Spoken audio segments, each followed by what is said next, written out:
Okay, hi grade 11s. So I'm going to carry on with reaction rates. I'm sorry, I see my planner for today was a little off.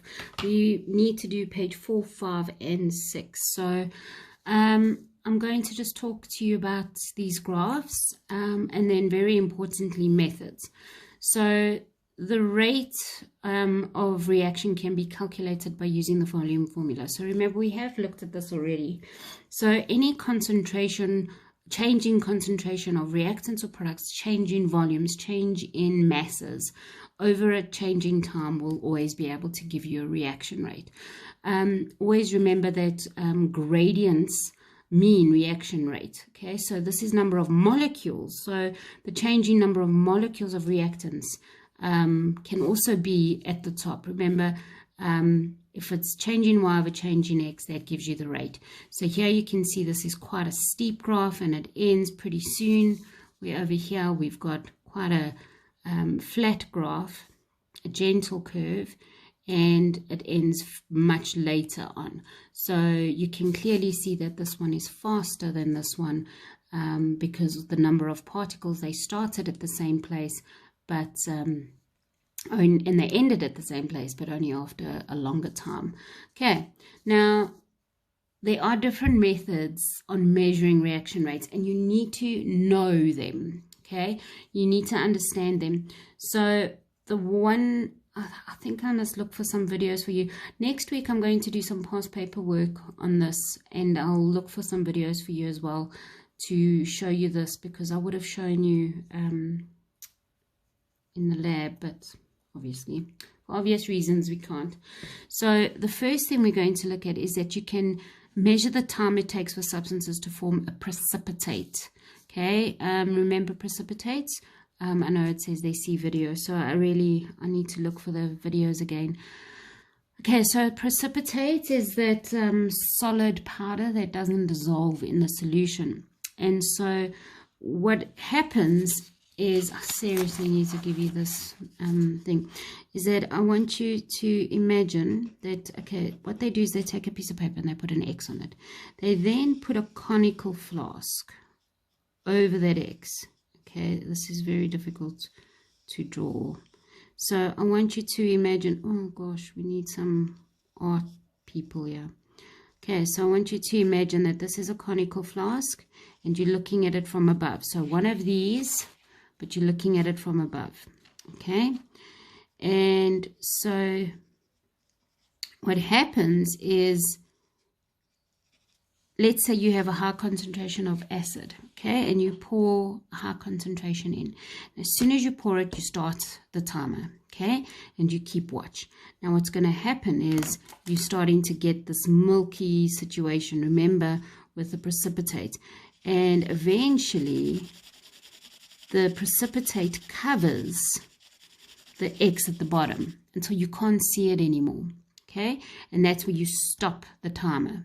Okay, then you take the same situation and you do it with a weaker concentration, for example, if we're looking at concentrations, and you do the same thing. You add it and you see when the X goes away, you stop the timer, and with a weaker concentration, it should take longer for this to disappear. So that is what turbidity is, and that is using the conical flask with an X underneath, and you wait for a precipitate to disappear. This one it's quite hard to get an exact measurement here, because you're staring at it and you're going, oh, am I still seeing that X? Am I not seeing the X? And so it's quite difficult to see when to actually stop your timer. Another thing is looking at a color change. There's that iodine clock that I spoke about. So the iodine clock, I think I spoke about it with you. Gosh, I'm doing the same chemistry with pretty much all of you guys, getting myself so mixed up. So the changing color, iodine clock changes to a blue-black very quickly. And the faster the reaction rate, the quicker it changes. Okay, so that's looking at a reaction, change of color. So you can have all these different beakers, and let's say you have them at different temperatures this time, because remember we're looking at the things that affect the reaction rate. So let's say this is 0, this is 25, and this is 100. Okay, so very hot, lukewarm, and boiling. I mean, very cold. Okay, so we're looking at that, and you put it in, and then all of a sudden, okay, everything goes in at the same time. You push the timer, you're watching, and this one changes color. Okay, you take the time that one took. You then, that one goes, then that one goes, and you can check the time, and you can see which one had the faster reaction rate. Okay, now it's also hard for these kind of things to draw a graph like this, okay, because it's just one reading. Now, if you take the volume or the mass of something, so there's two ways to take a volume of gas. So here they put magnesium, so any metal with acid will produce hydrogen gas. So here's the conical flask, there's the magnesium strip, and it's producing the gas. Now this is a gas syringe. I think I showed you the gas syringes last year. It's those big glass ones. And you put it in there, and what you can do is you check the volume reading on the syringe every, say, 10 seconds to 20 seconds. And that gives you a whole list of readings, because you can go at 0, it was 0. At 10 seconds, it was whatever. At 20 seconds, it was whatever. So can you see how nicely you're going to get information that you can plot on a graph? So this is a very good way to do that. And as the gas gets made, the plunger pulls out or gets pushed out, and you get the different readings. Another way to do it is to use the conical, not conical flask, measuring cylinder. Now what you do is you fill the, you put it under the water, and I'm sure you've done this when if you've ever washed dishes, and you take a glass and you put it right under the water, and then you hold it upside down, and then you pull, and so it sucks up, and then all the water rushes out. So that's basically what you're doing, so that you're filling this measuring cylinder with water, and you connect a tube to the conical flask. It's important to be all closed here. And then what happens is, once it reacts, this one I think is a marble chip and acid. So this will be, a marble chip is made of a carbonate, sodium carbonate. So carbon dioxide will be made here. So the carbon dioxide goes through here, and it will create bubbles in this, and then it displaces the water. It pushes it down. So it has a downward displacement of water. And again, you can read the measurements on the measuring cylinder over a period of time. So to do things like this, you would have to, like, he has a big fat marble chip. What you can do is you can crush, you can do it once with a lump and once with a crushed powdered marble. Same mass, same everything, and then you're going to compare the reaction rates. Okay, so that is what it is to measure reaction rates and to compare. Another way, which is quite cool, and cool, I say it like it's, I don't know, and I remember Hamantha did this last year for her prac, and she messed all over my scale. I don't know if you've noticed, it's not working that great anymore. Anyway, so what you do is you put your stuff in a conical flask on a scale. Now you would have to pour your one reactant in at least. So if you've got a metal and you pour some acid in, it's going to make some gas. Now this is obviously going to only really work with gases, this one and this one. I mean, if you need the gas to escape so that your mass starts to decrease. So once your gas escapes, your mass starts to decrease, and again you can take it in at time intervals. Okay, and you can then take the reading of the mass at time intervals.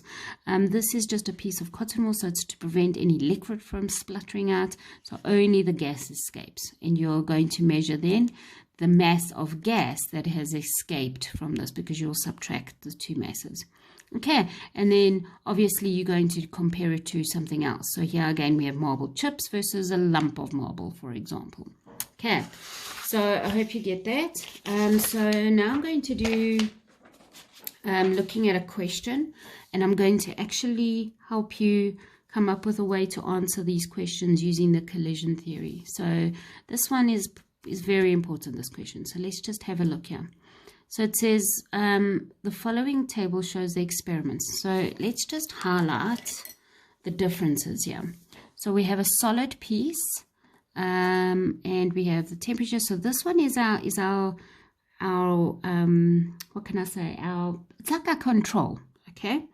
Because it says match the graphs. Graph D represents experiment 1. So let me just do this. Okay, there's graph D, and that's experiment 1. Okay, use highlighters and color in your exams so that you can see what's going on. Okay, so let's just talk about this one. Okay, this one, can you see it reaches its flat line a lot later than D did? Okay, here's where C reaches it. There's that. So what does that tell us? Firstly, you can see, look at that shallow, gentle slope, and also there. So it lands up being a time there. So we know that this is slow. Okay, let's take a look at this one. This one reaches the horizontal line over here. What does it mean to reach that horizontal line? Just look what's on here. It says number of moles of hydrogen gas. So the reaction shows that hydrogen gas has been made.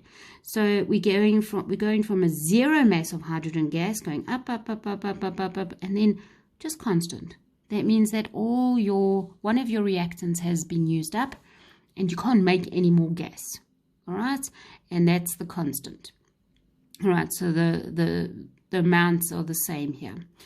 Okay, interestingly, A is a little different. We are making more hydrogen gas with A, and that's because something else has changed, not the reaction rate, but we are creating more yield. Okay, that's the words we use, yield. That just means product. How much product are you making? What is your yield? Okay, and we need more particles in order to make more yield. Okay, and then obviously this one, let's just go back to B. B reaches its horizontal line, which shows the maximum amount of hydrogen being made at a shorter time. So this will be, oh gosh, this will be fast. And this keeps breaking. Fast. Okay, so notice how I've analyzed the graph before I've even looked at the question, because it can get confusing. Okay, so let's take a look. I'm going to now use another color, and I'm going to see what's the difference. So number 2, how is number 2 different from number 1? The temperature. The temperature is higher. Okay, number 3, temperature is the same, volume's the same, that's the same, this is different. It is powdered. Solid piece, temperature is different. Remember, we keep comparing it to number 1. Solid piece, 160. We now have a volume that is different. Okay, so let's talk about this. A higher temperature, what would that do? It would make it faster. Okay? A powder, make it faster. This is a 0,5 compared to a 1. We have decreased the concentration of the HCl here. That means it's going to go slower, right? And here we have the solid piece, same concentration, same temperature. We just have more HCl. Now remember, I did not give you volume as one of the factors that increases reaction rates.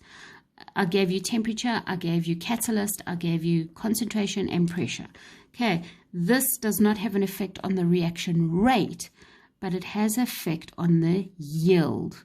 Okay, so we have the same concentration, which means it will be quicker. It will be the same rate, but it will make more hydrogen. And so this is then going to be A. So experiment 5 is for graph A. Okay, so the faster ones will then be 2 and 3 can be represented by B. So 2 and 3, and C is the slow one, and that would be for experiment 4. Okay, so that's great. So you can identify that. Listen to what it. Okay, so listen to what it says here now. Okay, it says explain using the collision theory why you chose that graph. Okay, so it's not enough that you can identify this. You have to use the theory to explain why you chose it. So let's take a look at number 2. Okay, so experiment number 2, remember we were comparing all of those to number 1. Now this is a really bad experiment because look how many different variables we had here. So usually you would only do 1 and 2, or 1 and 3, and 1 and 4, 1 and 5. Okay, so that you're only changing one thing, but it's okay for this purpose. So here we can see the temperature increased. So you need to use your collision theory. Now please don't regurgitate the collision theory to me if I haven't asked you what the collision theory says. Just use it to answer the question. So this is how you do it, okay? So for number 2 compared to number 1, it is faster. So the reaction rate is faster, okay? So why? The temperature is higher. Again, using comparing words. Okay, higher, lower, stronger, weaker, all of that. The temperature is higher at number 2 compared to number 1. Okay, so what does this mean? It means that, and notice I'm doing point form, the average kinetic energy, I'm just going to do the symbol for it, you can write it out in a test. The average kinetic energy is higher. Okay, what does that mean? More particles, think logically about this, more particles have sufficient kinetic energy to effectively collide. Okay, more particles have sufficient kinetic energy to effectively collide per unit time. Okay, remember we're talking about a reaction rate. So we could have 1 million collisions, but unless we determine in a time frame, it doesn't mean anything. A million collisions in a year is really slow, but 1 million collisions in a few seconds is really fast. Okay, so please remember to put per unit time. Okay, and therefore the reaction rate is higher or faster. Okay, so can you see the way of doing this? So what was different? It was faster. Why was it different? Because the temperature was higher. What did that mean in terms of the collision theory? Notice I don't regurgitate the collision theory again. I use the collision theory to discuss it. So more particles, and you can be specific here. You can say more particles of HCl and Mg have sufficient amount of kinetic energy to effectively collide per unit time. Okay, because more collisions are being created with sufficient energy. Okay, the reaction rate is faster. So I'm going to talk you through the rest, and I want you to listen carefully and watch this again and again if you need to. It's just going to take me so long to write everything down all the time. Okay, I'm going to try and talk a bit slower. Okay, so when we have powder compared to a solid piece of magnesium, that is our change for number 3. How does it affect it? Number 3 experiment will be faster than number 1. Okay, why? Because we have a larger surface area in experiment 3. So that would be my first point. Our second point would be, well, so what? What does this mean? Okay, so according to the collision theory, that means that there are more opportunities for collisions to occur per unit time. Notice the per unit time. More opportunities or more spaces to create, I like the way my slow down also means quieter. You've got more space or more opportunities for collisions to occur. Therefore, you've got more opportunities for effective collisions to occur. Therefore, the reaction rate is higher. Okay, so that's that one. Let's take a look at concentration now, because there's another word I want you to remember here, another phrase. Okay, so here we have a drop in concentration compared to number 1 for number 4. So number 4 will be slower than experiment 1. Why? Because the concentration is lower. What does that mean? Remember what concentration is. Concentration is number of moles over V, over volume. So it means I have less particles per unit volume. Per unit volume. Okay, and the nice thing is you can watch this video again and again. I know it's nice, eh? Per unit volume. All right, so let me say that again. So the amount of there are less particles per unit volume. That lowers the amount of collisions per unit time, which lowers the number of effective collisions per unit time. Therefore, the reaction rate will be slower. Okay, and then this one, my concentration is the same, the state is the same, the temperature is the same. I can't use pressure because they're not all gases. So the rate will stay the same, but because we have more particles and because we added a volume, it means that the concentration stayed the same. It just means that we're going to get a higher yield. Okay, so I hope you understand, and please transcribe that again. All right, then the last one is just looking at the investigation. This is very common investigation. So in other words, you're probably not going to get it in a test because it's common. All right, so they're investigating the effect of concentration on the rate of the reaction. Okay, so if you're investigating this, remember you can get a question, investigative question or an aim. So your investigative question must be a question. So it says the effect of concentration of reaction rate. So here we're looking, identify your variables already. Okay, there they are there. Concentration and reaction rate. 1 and 1. So the investigative question could be, how does the concentration affect the reaction rate? Your aim could be to determine the effect of concentration of reaction rate. You see the difference. What is your hypothesis? So clearly what we've learned about collision theory, the higher the concentration, the faster the reaction rate. Done. Please don't say I think. Okay, remember not to do that. It's just a statement. It's as if you were to say the conclusion, but before you've done the experiment. Dependent variable and independent. Remember, I always say to you, get dependent first, because then that's easier.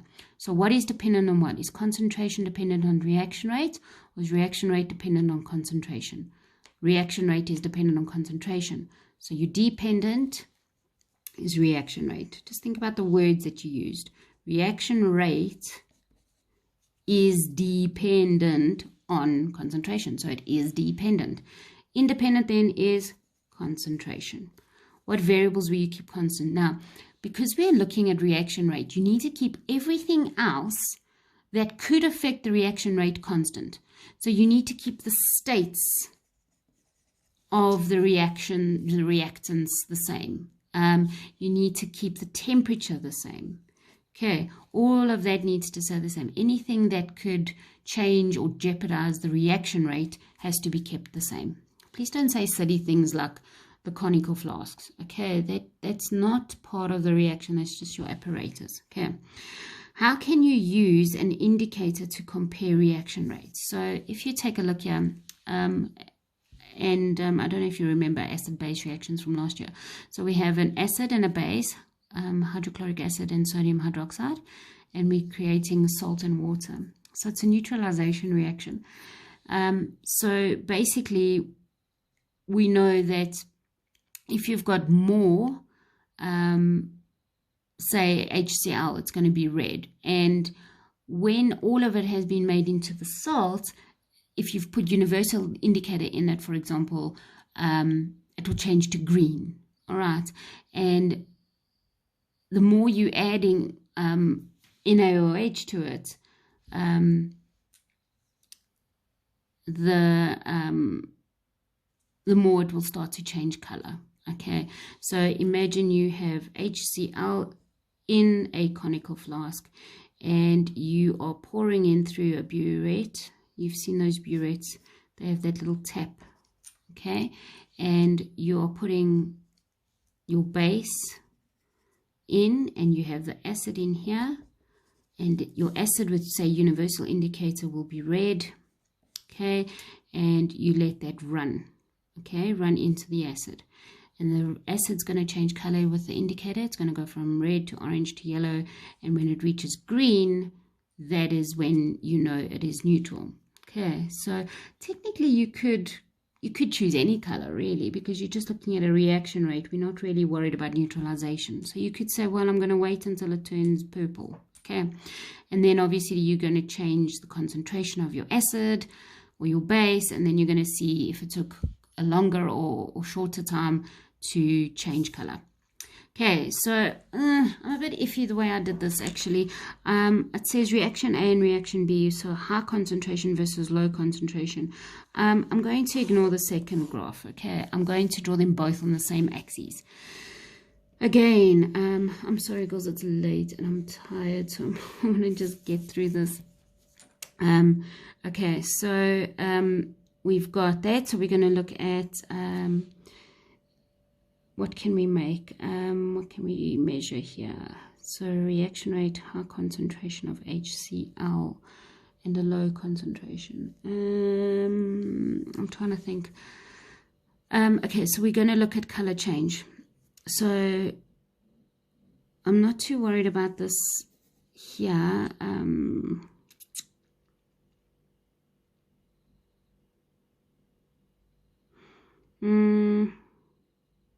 Okay, I'm going to put, oh, I can't put color change.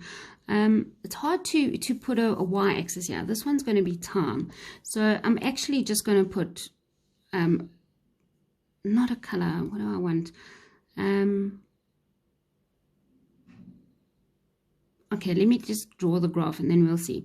Okay, so let's say we have, I'm trying to think. I suppose we could talk about concentration of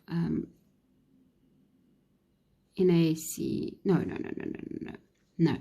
Let's do number of particles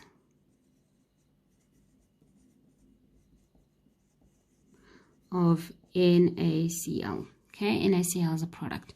So we're going to start off with 0, and with a high concentration, we're going to have quite a steep slope. So if you are drawing this, you don't have to draw it as a curve. You can draw it straight like that. So that is A, and then obviously for B, and we're going to land up, remember, with the same number of particles. So you must stop at the same place, but look where your time is over here. So this is for B. So if you're checking the number of particles of NaCl that's being produced, so we're starting at 0, and very quickly I reach the maximum amount that I can make based on how much reactants we have in a shorter period of time. Okay, remember we started at 0 here, so we have less time over here compared to over here, which is a longer time. Okay, so you've got some stuff to do, activities to do, exercises. You can use the rest of this period and tomorrow's period. It's only a single tomorrow, so you better work now as well. And then you've got the multiple choice exercise on Friday before you do your next task for marks. Okay, girls, I hope you understand. Please let me know if you need to Google Meet to discuss anything. And please, I hope you are transcribing some stuff that I'm saying on the notes that I haven't written down. What I say is very important, and it's things that I've picked up from marking and stuff like that. So the lucky thing is I'm sure you've seen that there's summative assessments that we are doing at the end of this term. So your studying will be to watch all my videos again, and you've pretty much got it and practice some questions. So that's really nice. So yeah, okay, let me know.